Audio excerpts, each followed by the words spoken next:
Hey guys, welcome back to another tutorial. We're back in Unreal Engine 4 working on the inventory system. Again, it's a basic point and click inventory system. Uh, and we're going to continue where we left off last time. And if we play in the editor, what we did is we have the menu, shooting up and down when you have your mouse cursor down below a certain section here.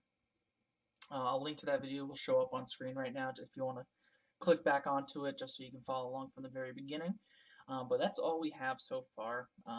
Previously, we had the ability to collect items and everything like that, but we're going to basically redo that, and I'll show you how to remake that when the time comes for it. But for right now, what we need to do is make a couple of new blueprints for the actual inventory itself. So in our content browser, I have a folder for blueprints, but I'm going to right click on it, make a new subfolder. I'm just going to call this inventory underscore. Actually, I'll just call it inventory. Doesn't really need to be something special. And what we're going to do, we need a total of 3 different blueprints in here. So what we're going to do here first is go right click. We'll do blueprint. It's going to be an actor. And I'm going to call this BP inventory. Next, I'm going to right click again. Do new blueprint actor. We'll call this BP inventory underscore item. And then we're going to right click on this new one, the BP inventory item. We're going to right click and do create blueprint based on this. And what it does, it automatically makes a blueprint. It gives it the same name, except it gives it the underscore of child. So those are the 3 that we need. So let's just Control S to save them. And we'll start with the BP inventory. Just double click to open that up. All we're going to do is we're going to set up its components, and then we're going to set up its variables. We're not going to do anything else with this class and all the other blueprint classes we just made. We're just going to do all the variable setups just so we have them all set and ready to go. So what we're going to do for the inventory, for one reason or another, I can't really explain why, but it does need to be placed into our environment in order for it to be called in certain ways. So we're just going to make it so we can find it easily in our environment. You can always hide it in game. It doesn't really need to be present visually, but I like to make sure I can see it there so I know it's in the scene. So what we're going to do to set that up, we're going to set up 2 different components on it. First one is going to be a text indicator or text render. I'm just going to call this text indicator. And then the last component, it's going to be, I forget what it's called. It's at the bottom, I believe. We need a billboard. I'm just going to call this inventory icon. And then what we're going to do, let's grab our text here. And we're going to have to do a couple things with it. One, I might have done this in the wrong order actually. Let's remove both of those. Let's do the billboard first.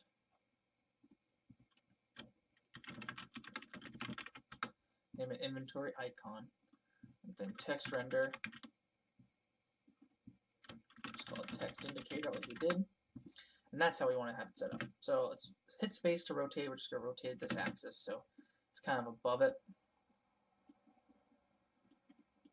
And then the text is actually just going to read inventory. So place it like that. Hit compile and save.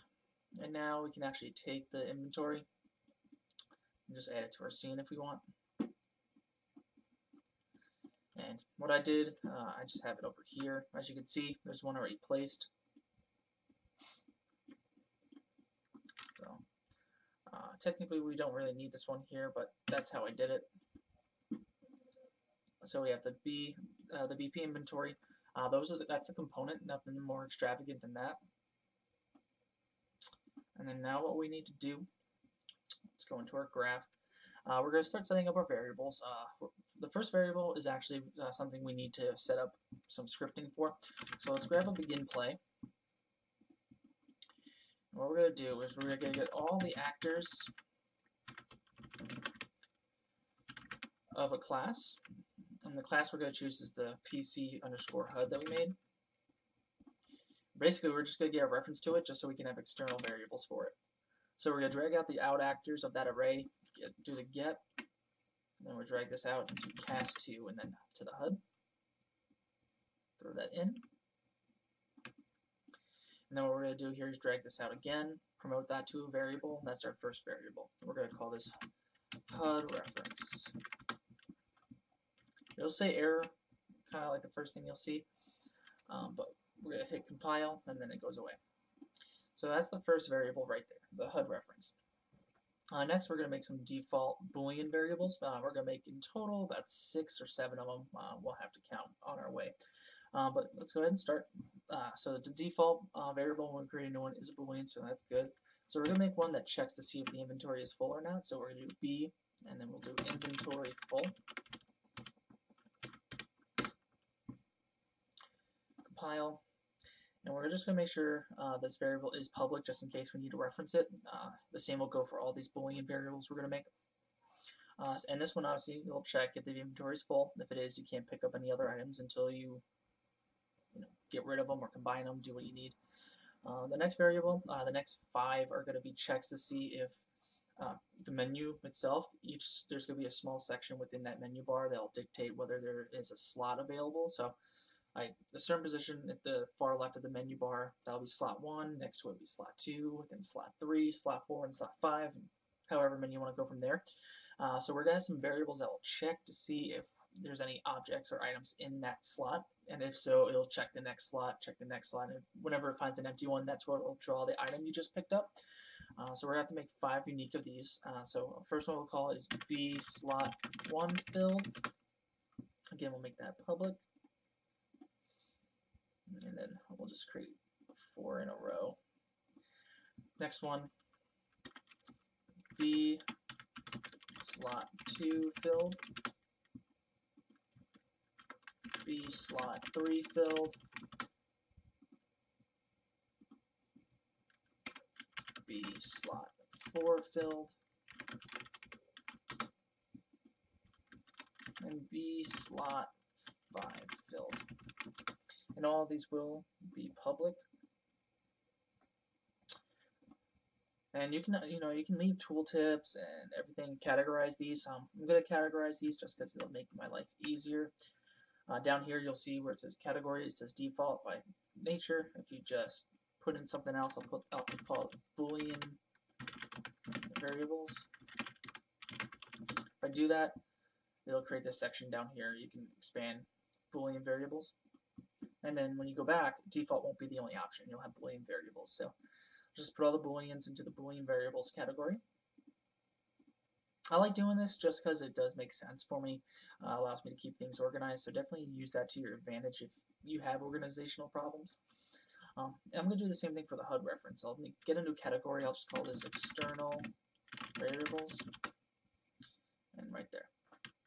I do recommend that you put in tooltips. I'm not going to do it right now because it's kind of irrelevant for what we're doing, but definitely put in tooltips just so you have a good idea of why this variable exists for one reason or another. And also, as a heads up, all the variables that we created for the Boolean, they are all set to false, so we're not going to set any of them to true. So the next we're going to do is some integers. So let's hit variable, change it to integer. We're going to create 2 of these. The first one we're going to call is called max inventory size.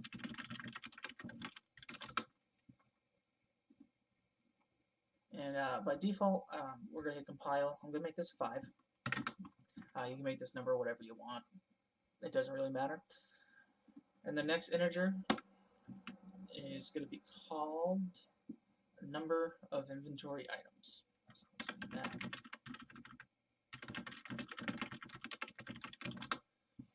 Both these will make public, compile, and number of inventory items, we're going to leave a default 0. Max inventory size will be 5. And to keep up tradition here, let's make a new category called integer variables.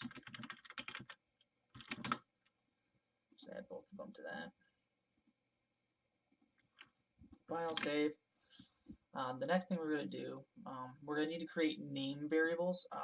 The name variables are basically the backbone of this entire blueprint. This is how the system recognizes what item you're picking up, what item it should draw based off the item name. So these are very important variables. So make sure you get these right. Again, they're not going to be anything too crazy. They're going to have default values, but just make sure you remember about these and how important they are. So let's hit new variable. It's going to be name. And this one's going to be called item name. Do another item variable. We're going to click here to make it an array. So just make sure that's clicked so it's an array. And we'll call this item name array. That will store all the item names in our inventory. And then the item name will represent the individual item that we're picking up. Both of these will be public. Default values for both. So let's hit compile, hit Control S to save. Now we can move on. Some of these variables in the end may be pointless for what I'm doing, but we're going to create them anyway just so you have them in case you can find a way to implement them or use anything different. So before we create the next variable, let's go ahead and just set up a category. We'll call these name variables. Throw that in compile. So the next set of variables, it's going to be an actor or item variable type. So give me a moment here, I just got to double check.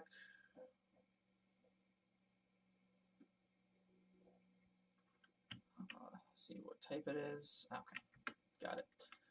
So new variable. So click on that. This one is also an array, so we'll leave that checked as such. We'll name this inventory item list.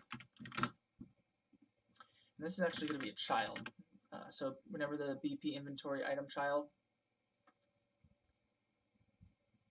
I have two of them here just because I've worked on this in the past. So the one we made, it's BP underscore inventory underscore item underscore child.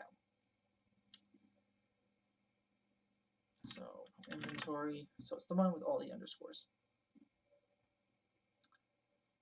Now we're going to put this category, we'll do item list, and this one will also be public. Compile all that, and now there's only one more variable we're going to make for this class. It's a vector variable.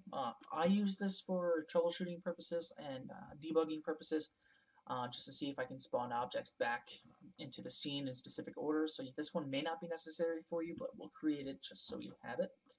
So new variable, vector, and again it's going to be an array. We're going to call this item location. Compile, default value is the same, and we'll make this a category for vector variables. Compile, save, and that's it for the inventory class itself. So we have all the variables we'll need to reference in here, so let's just close these out. And now what we can do is work on the next class, which will be the BP inventory item. So let's X that out. Here's the item. No components. We're going to leave everything alone. And all we're going to do is create three variables. Pretty straightforward. The first one's going to be in name. Call it inventory item name. And again, as you'll notice as we're doing this across how many videos this is going to be, the inventory item names are crucial. So keep that in mind. These next two variables may not be useful. I had them set in the beginning because I thought I would need them, but I'm just going to recreate everything for the sense of consistency. So if we don't use these variables, keep that in mind. Some of these won't be used at all. It just makes things easier for me because I still haven't cleaned anything up for this blueprint. So what we're going to do now, we're going to basically create a texture variable. So a new variable. Let's just type in texture. And I believe it's texture, just normal texture. And we'll just name this item icon texture, just in case. And the last one is going to be an item material variable. So type in material. And since we are working in paper 2D, we may need to pick specifics. So I don't think for here there's anything from paper 2D. That might be, let's just type in the word paper. Is there a paper material? Nope.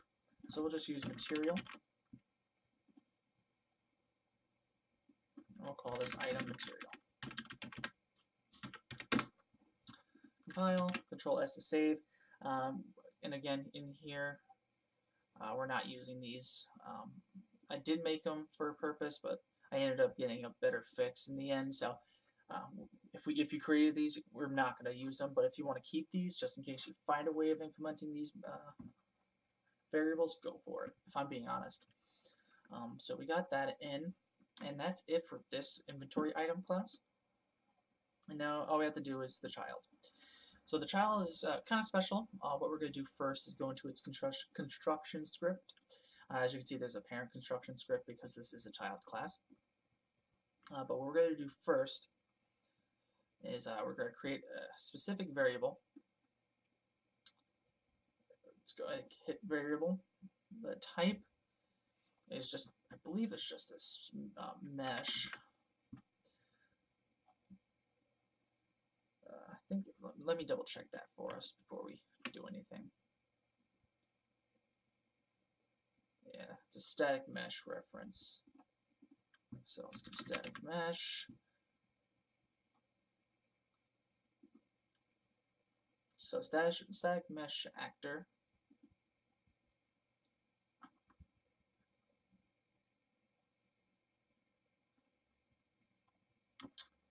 And hit compile.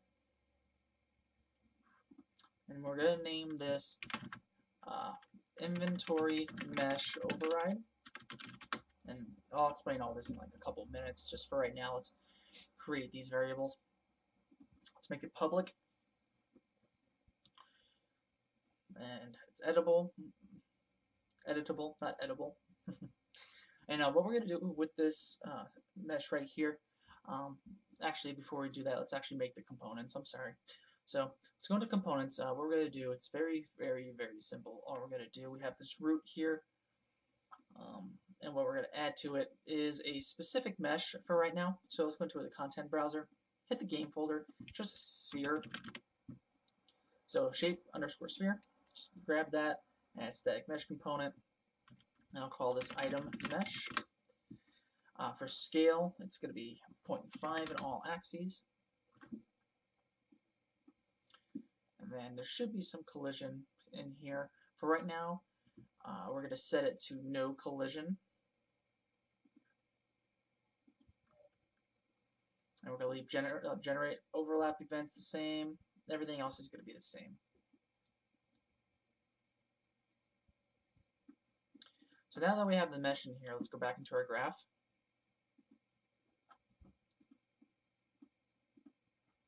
And as you can see, there's our item mesh, and then here's the override inventory mesh. What we're going to do, we're going to get that, control left click drag that, and we're going to do an equal, and we're going to leave this alone. So we're basically saying, hey, is this equal to none? And then branch, connect that up, and what we're going to do, if the inventory mesh override is equal to nothing, so if that's true, we're going to grab item mesh. We're going to do set static mesh. And with the shape sphere still selected in our content browser, let's check that. And then throw that into true. But for false, we're going to do inventory override. Set static mesh.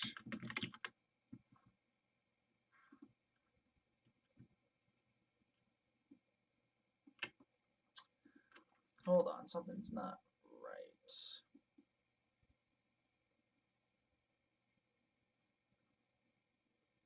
Let me see. We might have created this one wrong. Yeah, let's delete this. Whoop. new variable. Let's do static mesh. It's just a normal static mesh.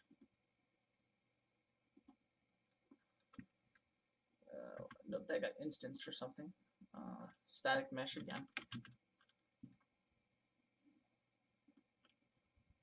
Public. And again, with inventory mesh override file. Let's throw this guy back out. Let me see.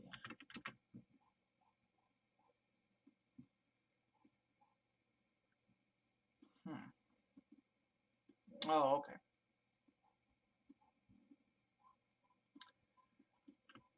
We just throw this in to that right there, and then go into false.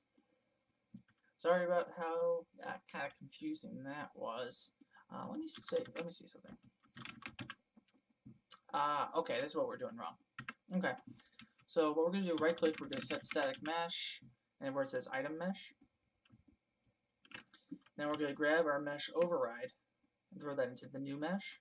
Target's going to be self, and this is what we need.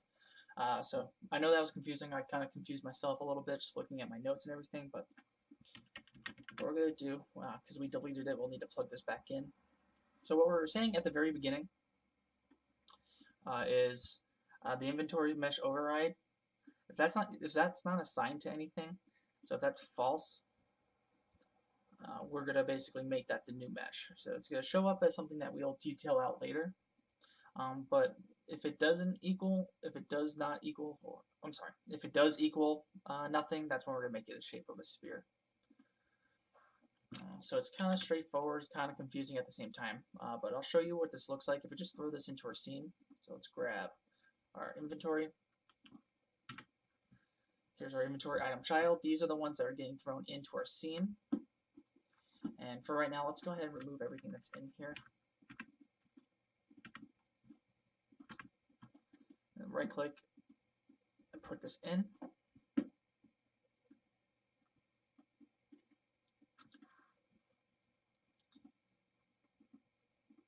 And that's pretty much how we do it. That's what it looks like in the end. And what we can do now, so see how we have the inventory mesh override? Let's grab a random mesh. Let's go into game. Let's grab a cube. And now if we go into our scene and put this into the override, it's a cube now. So we basically can assign whatever static mesh we want right in here. So it's pretty convenient. It's really nice too. So that's the basic purpose of that. So let me go back. Let's go into our classes here because there's something that's missing from what I can tell. There we go. Okay, we got to make these public. I forgot to mention. So make sure those are public. And again, this is in our BP underscore inventory item, the main class. We have inventory item name and the icon texture and the item material.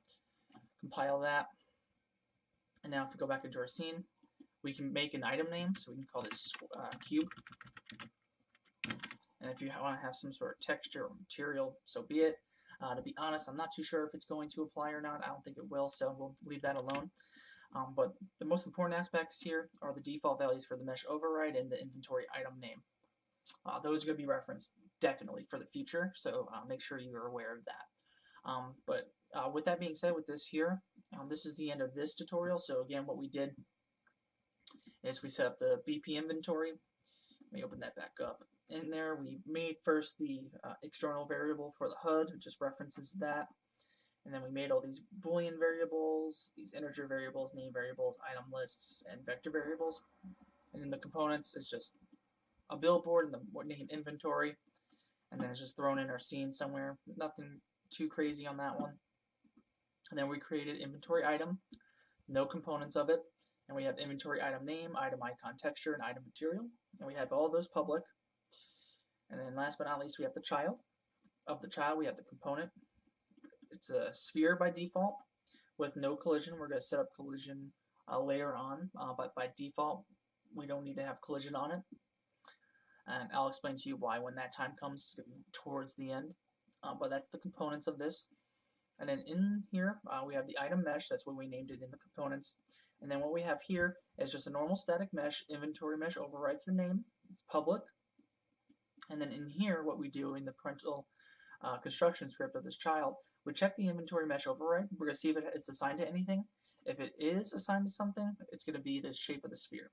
If it's not assigned to something, we're going to basically, that's what we're going to change it real time here. And right here, it's set static mesh. And then what we did, again, we just right clicked in the middle of nowhere on this blueprint, type in static mesh.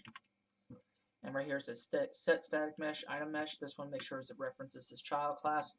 And we have the inventory mesh override assigned to it. And what that does for us is here, again, looking at the cube, on the side here we have these overrides, and this could be any static mesh. So if we go to filters, go to static mesh, it could be a lamp if we want. It could be a chair. It could be whatever we want at this point. And that's going to be important in the later sections when we start actually making the inventory items. But for right now, we're going to keep it to a sphere. And we're just going to name this item 1 for now.